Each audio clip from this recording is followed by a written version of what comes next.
মিনাখা ২ নম্বর block Chapali গ্রাম পঞ্চায়েতের উদ্যোগে অষ্টম দফা দুয়ারে সরকার ক্যাম্প অনুষ্ঠিত হলো।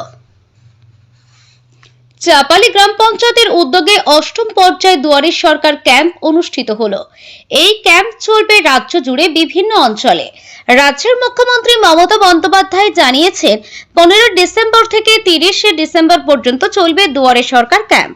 সাধারণ মানুষের সমস্যার কথা ভেবে চাপালি গ্রাম পঞ্চায়েতের উদ্যোগে অষ্টম পর্যায়ের প্রথম পর্ব দুয়ারে সরকারকে অনুষ্ঠিত হলো বক্সরা এমএসকে প্রাথমিক বিদ্যালয়ে অনুষ্ঠিত হলো। সকাল থেকে মানুষের ভিড় ছিল চোখে পড়ার মতো। এই ক্যাম্পে সাধারণ মানুষের সমস্যার কথা জানতে উপস্থিত ছিলেন মিনাখা বিডিও সেলিম হাবিব সর্দার, চাপালি গ্রাম পঞ্চায়েত প্রধান আমিনা বিবি, চাপালি গ্রাম পঞ্চায়েত প্রধান প্রতিনিধি বাকিবিল্লা মণ্ডল, মিনাখা পঞ্চায়েত সমিতির শিক্ষা কর্মদক্ষ নিমাই চন্দ্র ঘোষ, বিশিষ্ট সমাজসেবী মশারেফ লস্কর, ছাত্রনেতা আকাশ তরফদার সহ চাপালি গ্রাম পঞ্চায়েতের সকল সদস্যরা। মিনাখা থেকে সাপিনুর গাজীর রিপোর্ট, লাইভ নিউজ সিটি 6। আমাদের মাননীয় মুখ্যমন্ত্রীর যে স্বপ্নের প্রকল্প দুয়ারে সরকার, এই তার অষ্টম পর্যায়ে চলছে দুয়ারে সরকার।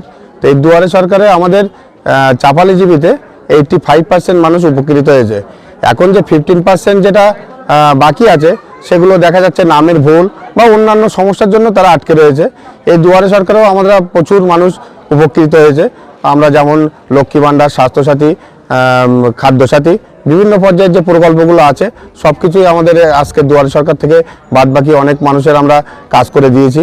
এগুলো দুয়ারে সরকার বলতে গেলে তো আমাদের মাননীয় মুখ্যমন্ত্রী যেটা মানুষের দুয়ারে পৌঁছে দেওয়ার জন্য প্রকল্পগুলো তৈরি করেছে, সেই জন্য এই দুয়ারে সরকার আমরা আমাদের আজকে অষ্টম পর্যায়ের দুয়ারে সরকার মোটামুটি খুব ভালো হয়েছে। খাদ্যসাথী, স্বাস্থ্যসাথী, লক্ষ্মীর ভাণ্ডার, তারপরে দেখা যাচ্ছে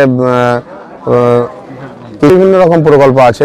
আর নতুন করে যে প্রকল্প একটা আছে হর্টিকালচার বলে একটা প্রকল্প আছে, সেই প্রকল্পটাও মানুষের মনে সাড়া পেয়েছে, যে প্রকল্প হর্টিকালচার। আমাদের তো লক্ষ্মী ভাণ্ডার, বিশেষ করে লক্ষ্মী ভাণ্ডারটা 1-1-2023 পর্যন্ত গত সপ্তম পর্যায়ে দুয়ারে সরকারে জমা নেওয়া হয়েছে। এটা তো অষ্টম পর্যায়ে দুয়ারে সরকার, 1-1-2024 যাদের বয়স আবার 25 বছর পূর্ণ হয়েছে, এই 25 বছর পূর্ণ হয়েছে বলে দুয়ারে সরকারে আবার লক্ষ্মী ভাণ্ডারের ভিড়টাও হয়েছে। সেই জন্য আজকে মানুষের অনেক সাড়া পেয়েছি, আমরা মানুষ সফলতা পেয়েছে। কংগ্রেস চাপালি অঞ্চলের সবাই পরিশ্রম করে মানুষের ফর্ম ফিল আপ বিনা পয়সায় করে দিচ্ছেন।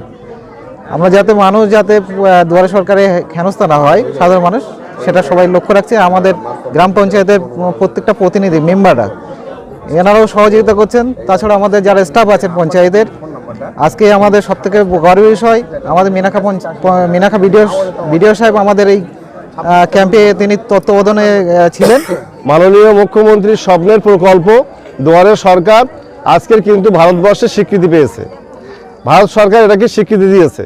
এইটাকে বারবার করা হচ্ছে একটাই কারণে, আমাদের যে কৃষক বন্ধু, খেটে খাওয়া গ্রাম বাংলার মানুষ, যেখানে 80 থেকে 90% মানুষ কৃষকের সঙ্গে যুক্ত কৃষিকাজের জন্য।